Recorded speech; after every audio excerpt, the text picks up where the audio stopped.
Hi, everyone. I'm reading from my own book here, and we can talk a little bit about this.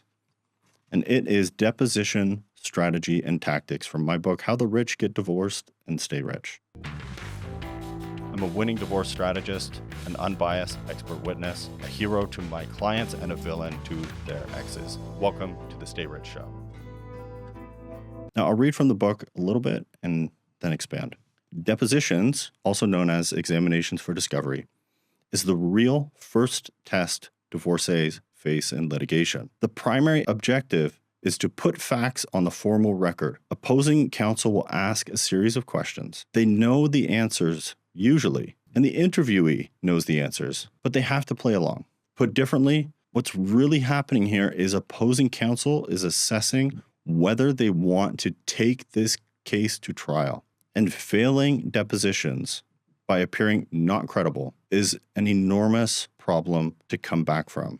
So here are some of the tactics from the book that are used to gain information. Firstly, opposing counsel may ask loaded questions like, when did you stop abusing your wife? Or they may ask two questions in one. Is it true that you withheld money from your ex-wife and committed financial abuse? Or they may try to wind you up. Remember that you answering these things logically and calmly and coolly doesn't really play well for them. But they want to wind you up and get you emotional, because when you're emotional, that's when you're irrational and you say the things that you didn't want to say or you shouldn't say. So remember, especially in depositions, that these are more or less black and white. Sometimes there may be video recorded, but for the most part, what's really being read here are the written words. And your pauses and your tone of voice are generally not going to be looked at or just not recorded at all. Now, remember, when you're at deposition using these tactics, it's important to counter some of the things that you're throwing at you. And one of the worst things that you can do is get closed off and get aggravated and become more and more defensive as they're honing in on a certain subject. Because I know, and I've actually gone through this exercise with so many clients and so many people that I've advised, I know that the person being questioned doesn't really understand what's happening to them. Now, cognitively, they know that they're being questioned and things like that, but they don't know what's happening with their body. They don't know what's happening with their voice. And you can see it literally if you're sitting in that room and the person is getting tense. You can see their body language tighten up. You can see suddenly they start crossing their arms or touching their face. All of a sudden, the pitch of their voice starts raising. All of a sudden, they start talking louder and responding more quickly. And this is a sign that the emotional punches are not being absorbed properly. And this is a sign that I advise, if I'm acting on behalf of the ex-wife, I advise her lawyer to start hammering home harder.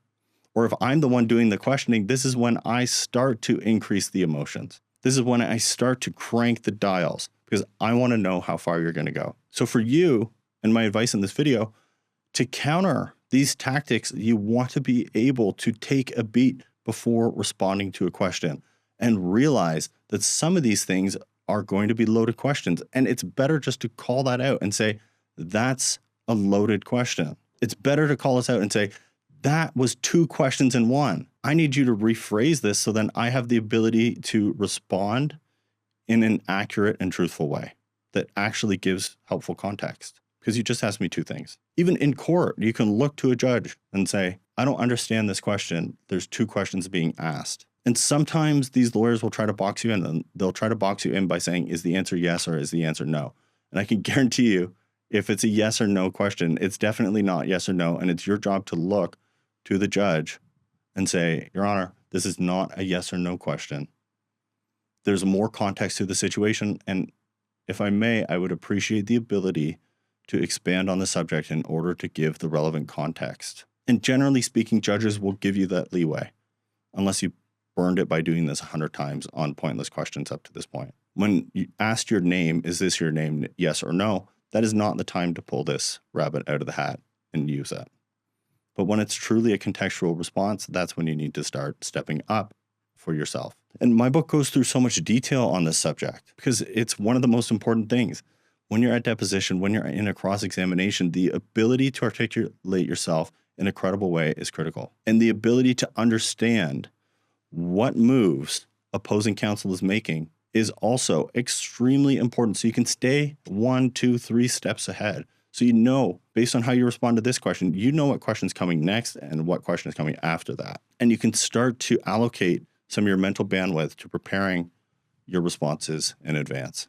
Now, as a bonus, I use this trick all the time. And this is one of the most effective tricks that I use. And I call it sprezzatura, which is after the Italian design fashion style, which is effectively being planned disheveledness. It looks like you didn't put much effort into getting your outfit put together, or that's sort of like a laissez-faire attitude. And sprezzatura in an interview is how I love to conduct interviews, especially against men, because men are looking at this interview as being high stakes. They're looking at this interview as being stressful. And my job sitting on the other side of the table is to start to open them up. I want them to feel comfortable with me. I want them to feel like they can share information with me. I want them to feel like they have the opportunity to explain things, right? So often for these interviews, I've done them by Zoom, I've done them by the phone, and I've done them in person as well. I'm not going to show up super professionally in a suit and tie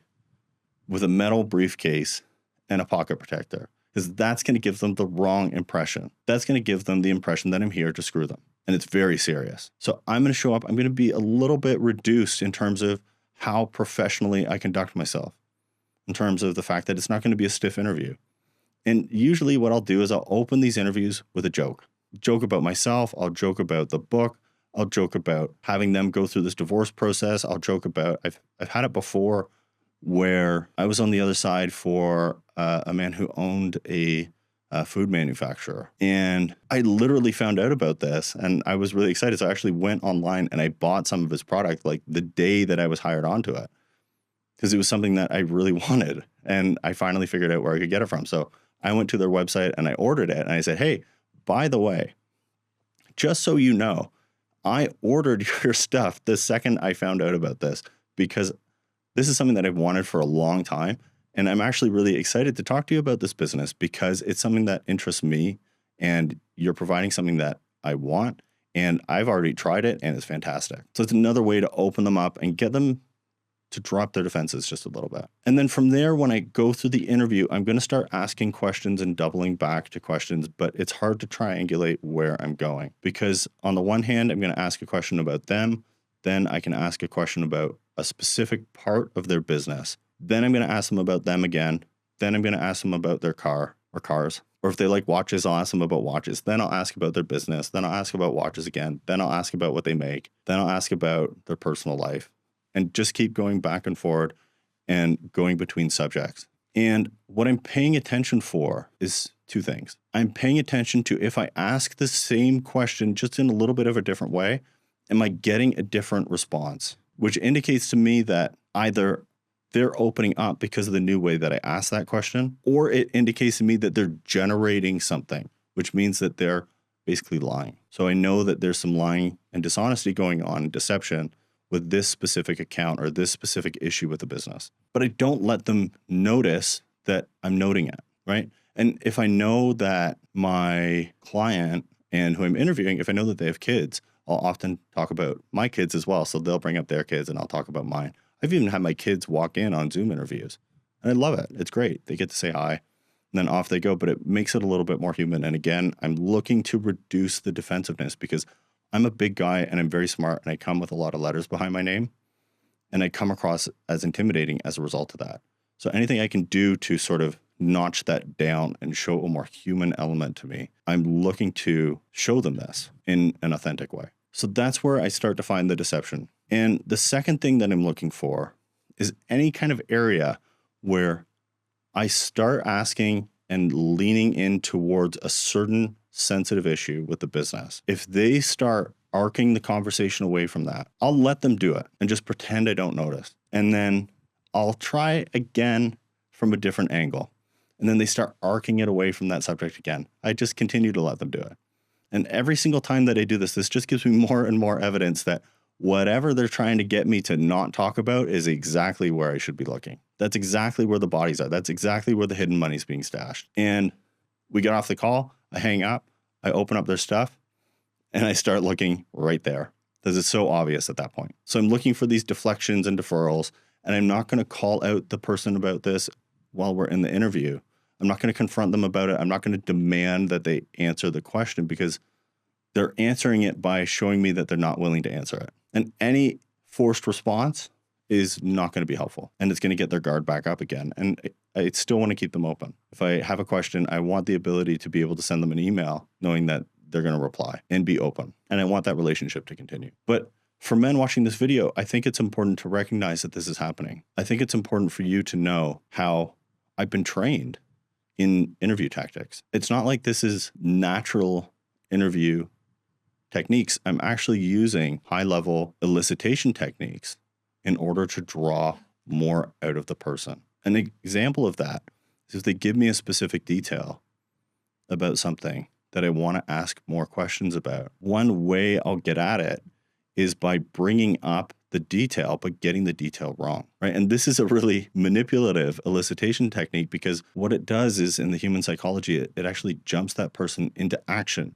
It's something that they are highly attuned to, which is these sorts of details, and they want to make sure that I get them right. So they're going to go and correct it. And then not only are they going to correct it, they're going to add more detail, more context, more information to their response that they originally gave me. So I don't even need to ask more questions about it usually.